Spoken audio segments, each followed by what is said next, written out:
नमस्कार विद्यार्थियों, मैं डॉक्टर नवल किशोर, सहायक आचार्य हिंदी, आप सभी का ऑनलाइन क्लास में एक बार पुनः स्वागत करता हूं। विद्यार्थियों, आज हम बीए द्वितीय वर्ष के हिंदी साहित्य के द्वितीय प्रश्न पत्र की चौथी इकाई के अंतर्गत राम काव्य की प्रमुख प्रवृत्तियाँ इस शिक्षण बिंदु पर चर्चा करेंगे। विद्यार्थियों, यदि हम देखें तो राम काव्य परंपरा का यद्यपि एक बहुत लंबा इतिहास है, किंतु इस परंपरा के केंद्र बिंदु जो हैं वो हैं गोस्वामी तुलसीदास, जो कि हिंदी काव्य आकाश के जाज्वल्यमान नक्षत्र की भांति सर्वत्र अपना प्रकाश पुंज विकीर्ण कर रहे हैं। राम काव्य परंपरा में उनके ग्रंथ हैं जो पत्थर का मील का पत्थर साबित हुए हैं। रामचरितमानस जो उनका सबसे प्रसिद्ध ग्रंथ है, हिंदू धर्म, संस्कृति और आचार विचार का मापदंड बन गया है तथा यह ग्रंथ है जितना लोकप्रिय हुआ है उसकी कोई समता भी नहीं है। उच्च कोटि के काव्यत्व से युक्त इस ग्रंथ में मानव धर्म की अद्भुत व्याख्या की गई है। राम काव्य परंपरा के प्रमुख कवि होने से हम तुलसी को ही केंद्र मानकर राम काव्य की प्रमुख प्रवृत्तियों का विश्लेषण करेंगे। यदि इस काव्य धारा की विशेषताओं का विवेचन हम बिंदुवार अलग अलग शीर्षक से करें तो हम उन्हें इस प्रकार से रख सकते हैं। पहले बिंदु के रूप में राम काव्य की जो प्रमुख प्रवृत्ति है उसमें पहला जो बिंदु है हम कह सकते हैं राम का स्वरूप। राम काव्य परंपरा के कवियों ने भगवान विष्णु के अवतार राम के जीवन चरित्र को आधार बनाकर अपने काव्य ग्रंथों की रचना की है। इन कवियों ने राम को पर ब्रह्म मानकर धर्म की स्थापना हेतु अयोध्या नरेश दशरथ के पुत्र के रूप में अवतार ग्रहण कर मानवीय लीलाएं करते हुए दिखाया है। तुलसी ने राम के जिस स्वरूप की परिकल्पना रामचरितमानस में की है वह शक्ति, शील एवं सौंदर्य का भंडार है। राम के रूप में उन्होंने एक ऐसे मानवीय चरित्र को प्रस्तुत किया है जो सबके लिए अनुकरणीय है और एक आदर्श पात्र है। तुलसी के राम लोक रक्षक हैं तथा अधर्म के विनाशक एवं धर्म के संस्थापक हैं। वे मर्यादा पुरुषोत्तम हैं और श्रेष्ठतम गुणों से विभूषित हैं। तुलसी के राम अपने अनंत सौंदर्य से जन जन को मोहित करने वाले हैं तथा साथ ही अपूर्व शील से सबके हृदय को अपने वशीभूत कर लेते हैं। वे अद्वितीय वीर हैं तथा इस वीरता से अधर्म का विनाश करते हुए तत्पर दिखाई देते हैं। यदि राम काव्य की दूसरी प्रवृत्ति की तरफ हम आगे बढ़ें तो दूसरी प्रवृत्ति है भक्ति का स्वरूप। राम भक्ति शाखा के कवियों ने राम के प्रति दास्य भाव की भक्ति भावना प्रदर्शित की है। वे स्वयं को सेवक तथा राम को अपना आराध्य मानते हैं। तुलसी ने रामचरितमानस में दास्य भाव की भक्ति को मुक्ति का साधन मानते हुए कहा है कि सेवक सेव्य भाव बिनु भव न तरिय उर्गारी। विनय पत्रिका में भी तुलसी की भक्ति का यही स्वरूप है दिखाई पड़ता है। दास्य भाव की भक्ति से भक्त है अहंकार शून्य होकर उस परमात्मा के महत्व से परिचित होता चला जाता है। तुलसी लिखते भी हैं, तू दयाल दीन हो, तू दानी हो भिखारी। तू दयाल दीन हो, तू दानी हो भिखारी, हो अनाथ पात की, तू पाप पुंजहारी। अगले एक और पद में तुलसी इसी प्रकार की भावना को व्यक्त करते हुए कहते हैं कि राम सो बड़ो है कौन, मोसो कौन छोटो। राम सो बड़ो है कौन, मोसो कौन छोटो। राम सो खरो है कौन, मोसो कौन खोटो।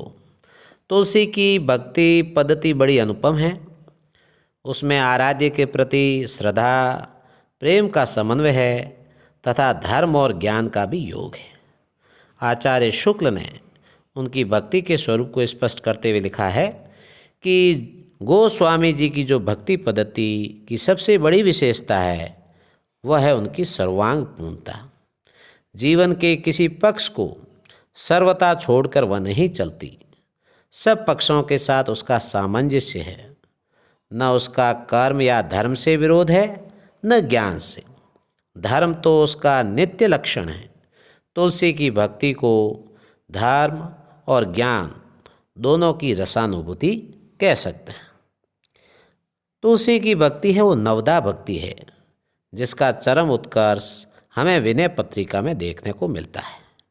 भजन, कीर्तन, नाम स्मरण, गुण कथन, दैन्य, समर्पण आदि सभी तत्व है तुलसी की भक्ति पद्धति में उपलब्ध हो जाते हैं।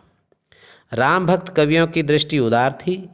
राम के प्रति अनन्यता होते हुए भी उन्होंने किसी अन्य देवी देवता के प्रति है तिरस्कार नहीं दिखाया है। साथ ही भक्ति मार्ग की महत्ता बताते हुए भी ज्ञान और कर्म की महत्ता भी प्रतिपादित की है। उनकी भक्ति वेद शास्त्र की मर्यादा के अनुकूल है और विभिन्न मतों का सार तत्व होने से पारंपरिक होते हुए भी नवीनता लिए हुए है। राम काव्य की एक अन्य जो प्रवृत्ति है या अगली जो प्रवृत्ति है वह है समन्वयवादी प्रवृत्ति। राम भक्त कवियों की उल्लेखनीय विशेषता है इनकी समन्वयवादी प्रवृत्ति। तुलसी के समय में समाज अनेक प्रकार से विग्रह व्याप्त थे। धर्म, जाति, संप्रदाय, भाषा के नाम पर आए दिन संघर्ष होते रहते थे। अतः समन्वय तत्कालीन युग की आवश्यकता थी। तुलसी ने रामचरितमानस में हर दृष्टि से समन्वयवादी प्रवृत्ति को अपनाते हुए लोकनायक होने का परिचय दिया है।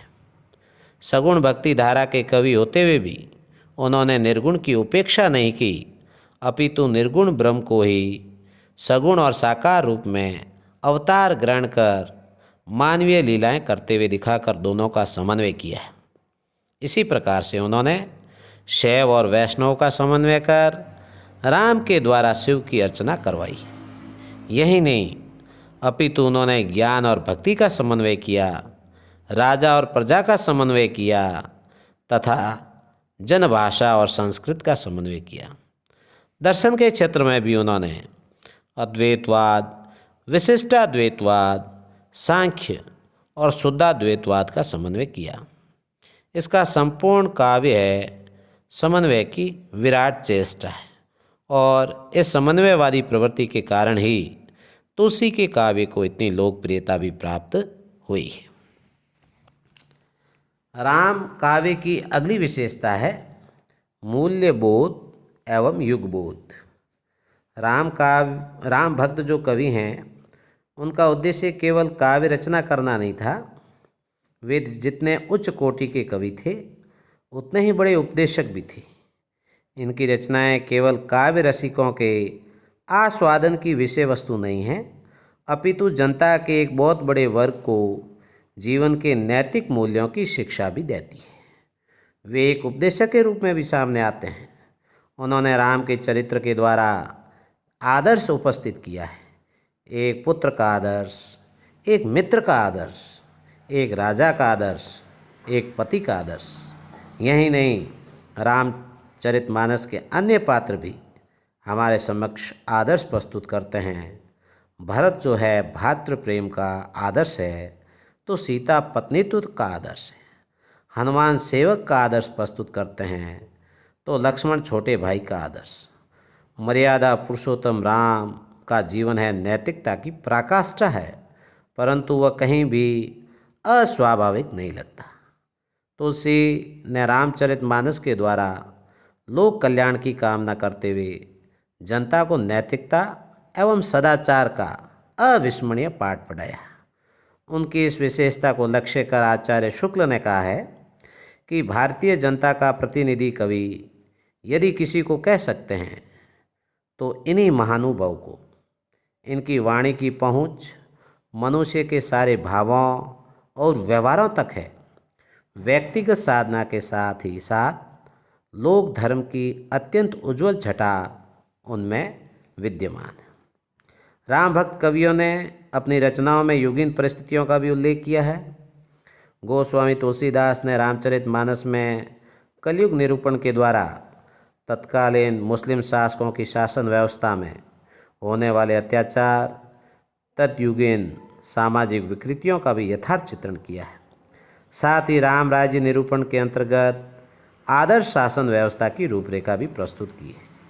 इस प्रकार वे युग बोध के दायित्व का भी सफलतापूर्वक निर्वाह करने में समर्थ हुए। अगला बिंदु है नारी विषयक दृष्टिकोण। राम काव्य में स्थान स्थान पर नारी के विषय में अपना दृष्टिकोण कवियों ने प्रस्तुत किया है। प्रायः आलोचकों ने तुलसी के नारी विषयक दृष्टिकोण के प्रति पूर्वाग्रह रखते हुए उन्हें नारी निंदक के रूप में निरूपित किया है। उनके इस मत का आधार है तुलसी द्वारा कही गई युक्ति है, जिसमें वे कहते हैं, ढोल गंवार शूद्र पशु नारी जे सब ताड़न के अधिकारी। परंतु वे ये भूल जाते हैं कि तुलसी ने सीता, पार्वती, अनुसुईया जैसी नारियों के उज्ज्वल चरित्र की परिकल्पना करते हुए नारी को सती, पतिव्रता एवं त्यागमयी रूप में प्रस्तुत कर उन्हें गरिमा और भव्यता प्रदान की है। उन्होंने नारी के कामिनी रूप की भर्त्सना की है, भामिनी रूप की नहीं। नारी के पतिव्रत धर्म की प्रशंसा करते हुए वे कहते हैं, धन्य नारी पतिव्रत अनुश्री। विलासिनी और कुल्टा नारियों की निंदा कबीर ने भी की है और तुलसी ने भी, परंतु उनके आधार पर यह कहना कि कवि नारी निंदक है उनके प्रति अन्याय ही होगा। सच तो यह है कि उन्होंने निकृष्ट पुरुषों को भी निंदनीय माना है, जो काम के वशीभूत होकर कर्तव्य से च्युत हो जाते हैं। नारी विवश नर सकल गोसाई, नाचही नट मरकट की नाई। तुलसी ने नारी जाति के प्रति अपनी सहानुभूति व्यक्त करते हुए एवं उसकी पराधीनता को लक्षित करते हुए एक ही पंक्ति में उसकी नियति को स्पष्ट कर दिया है। कत विधि सृजी नारी जग माही, पराधीन सपने हु सुख नाही। नारी के प्रति इन कवियों का दृष्टिकोण तत्कालीन परिस्थितियों के अनुरूप ही था। नारी की पीड़ा का जैसा अनुभव उन्होंने किया वैसा बहुत कम कवि कर सके हैं। अतः हमें पूर्वाग्रह से मुक्त होकर इनके नारी संबंधी दृष्टिकोण की परीक्षा करनी चाहिए। अगली विशेषता है प्रबंध रचना की प्रवृत्ति। भक्ति काल के राम भक्त कवियों ने राम कथा को लेकर प्रायः प्रबंध काव्यों की रचना की है। तुलसी का रामचरितमानस इस काव्य परंपरा का अन्यतम का महाकाव्य है। इसके अतिरिक्त प्राणचंद चौहान ने रामायण महानाटक, लालचंद ने अवध विलास और हृदय राम ने हनुमान नाटक नामक प्रबंध काव्य लिखे। प्रबंध काव्य के अनुकूल गांधीर्य और मर्यादा तो राम के चरित्र में है ही, साथ ही राम कथा में ऐसे अनेक मार्मिक प्रसंग भी उपलब्ध हैं जिनका होना प्रबंध काव्य के लिए अत्यावश्यक है। इन मार्मिक प्रसंगों की उद्भावना करने और उनका रसात्मक वर्णन करने में जिस कवि का मन अधिक रमता है वह उतना ही अच्छा प्रबंधकार हो सकता है।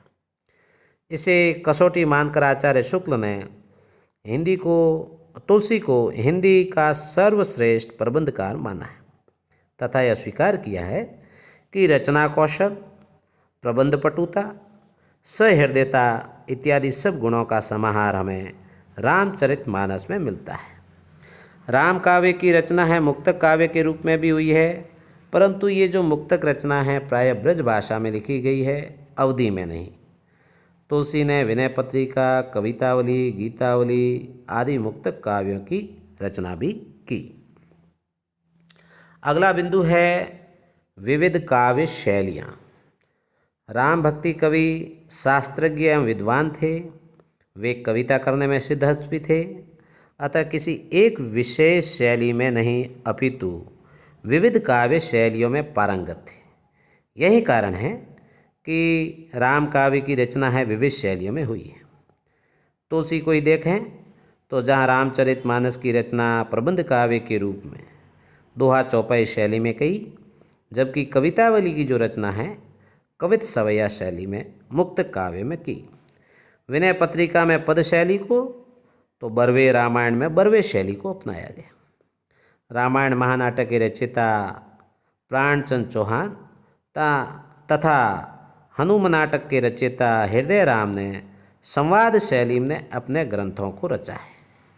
वीर गाथा काल की छप्पय पद्धति, विद्यापति और सूरदास की पद शैली एवं गीत पद्धति, गंग आदि भाट कवियों की कवित सवैया पद्धति तथा जायसी आदि सूफी कवियों की दोहा चौपाई शैली का सफलतापूर्वक प्रयोग है राम भक्त कवियों की रचनाओं में किया गया है।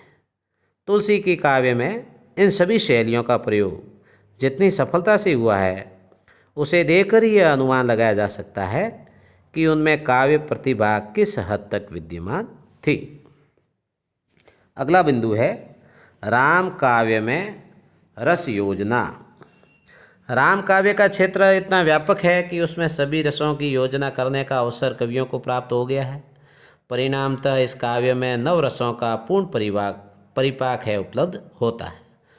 भक्ति भावना की प्रधानता होने के कारण निर्वेद जन्य शांत रस को ही हम राम काव्य का प्रधान रस स्वीकार कर सकते हैं।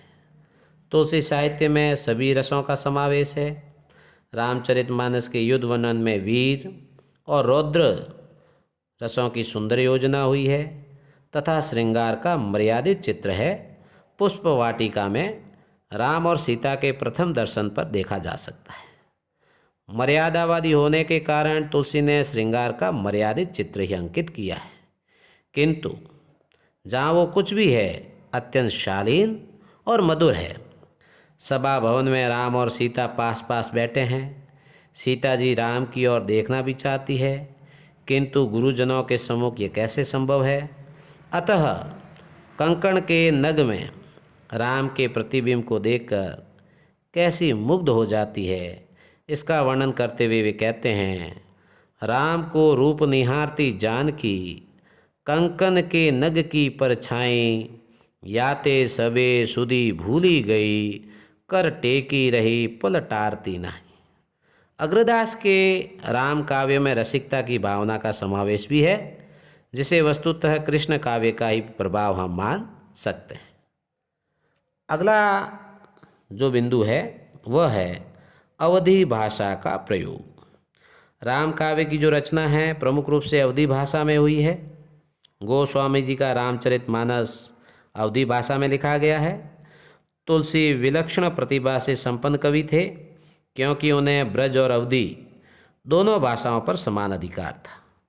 उन्होंने कवितावली एवं विनय पत्रिका जैसे मुक्तक काव्यों में सुंदर मधुर सरस ब्रज भाषा का प्रयोग करते हुए अपनी इस शक्ति का भी परिचय दिया है। तुलसी की भाषा की सबसे बड़ी विशेषता है वह है प्रसंगानुकूलता, रसानुकूल शब्द चयन, अनुप्रासिकता एवं पात्रानुकूल जैसे गुण उनकी भाषा में सर्वत्र हमें दिखाई देते हैं। उनकी भाषा में स्वाभाविकता, सरसता एवं भाव व्यंजकता भी विद्यमान है। तुलसी के अतिरिक्त अन्य भक्तिकालीन कवियों ने प्रायः अवधी में ही राम काव्य की रचना की है। लालदास कृत अवध विलास तथा ईश्वर दास कृत भरत मिलाप अवधी भाषा में लिखी गई ही रचना है। तुलसी ने जिस अवधि का प्रयोग किया है वह परिनिष्ठित साहित्यिक अवधि है, जिसमें संस्कृत के तत्सम शब्दों का प्रयोग बहुलता से हुआ है। वह पूर्णतः व्याकरण सम्मत है तथा उसमें रंच मात्र भी शिथिलता नहीं है। अब हम अगले बिंदु और अंतिम बिंदु की तरफ चलें तो वह है छंद एवं अलंकार योजना। राम भक्त कवि काव्य मर्मज्ञ थे। वे काव्य शास्त्र के नियमों में बंधी हुई छंद योजना करने में पूर्ण समर्थ थे। यही कारण है कि तुलसी जैसे समर्थ कवि ने किसी एक छंद में नहीं अपितु विविध छंदों में काव्य रचना की है। रामचरितमानस में दोहा, चौपाई, सोरठा, सवैया आदि छंदों का सफल प्रयोग हुआ है। इसके अतिरिक्त संस्कृत के छंदों का भी उन्होंने संस्कृत में रची गई स्तुतियों में प्रयोग किया है। घनाक्षरी, कवित, तोमर त्रिभंगी छंदों का भी सुंदर प्रयोग है हमें राम काव्य में दिखाई देता है। राम काव्य परंपरा के जो कवि हैं वे अलंकार प्रवीण थे। काव्य में अलंकारों के प्रयोग में ये सिद्धहस्त थे। यद्यपि उन्होंने चमत्कार प्रदर्शन के लिए अलंकार योजना नहीं की, तथापि उनका काव्य अलंकारों से मंडित है। उपमा, रूपक, उत्प्रेक्षा उनके प्रिय अलंकार हैं। रूपों का जैसा विस्तृत निर्वाह तुलसी ने किया है, वैसा विरले कवि ही करने में समर्थ होते हैं। रामचरितमानस में ज्ञान भक्ति के विवेचन में जो लंबा सांग रूपक उन्होंने प्रस्तुत किया है, उन जैसा प्रतिभा संपन्न कवि ही उसका सामर्थ्य रखता है। इन कवियों की अलंकार योजना है वो स्वाभाविक एवं अर्थबोध में सहायक रही है। विभावना, प्रतीप, दृष्टांत जैसे अलंकार भी तुलसी के काव्य में मिल जाते हैं। निष्कर्ष रूप से हम कह सकते हैं कि कृष्ण काव्य की तुलना में भक्तिकालीन राम काव्य भले ही परिमाण की दृष्टि से न्यून है, किंतु अपनी गरिमा एवं उदात्तता के कारण वह हिंदी काव्य में सर्वश्रेष्ठ है। भक्ति रस से सरोबार इन कवियों की वाणी ने जनता को आशा, उत्साह एवं स्फूर्ति का संदेश दिया है। यही कारण है कि गोस्वामी तुलसीदास के द्वारा रचित रामचरितमानस आज राजा से लेकर रंक तक, विद्वान से लेकर मूर्ख तक सबके घरों में विद्यमान है। इन कवियों का प्रदेय हिंदी साहित्य की अमूल्य निधि है और इनकी उच्च कोटि की रचनाओं के कारण ही भक्ति काल को हिंदी साहित्य का स्वर्ण युग माना गया। आज के लिए विद्यार्थियों इतना ही। आप सबका एक बार पुनः आभार और धन्यवाद।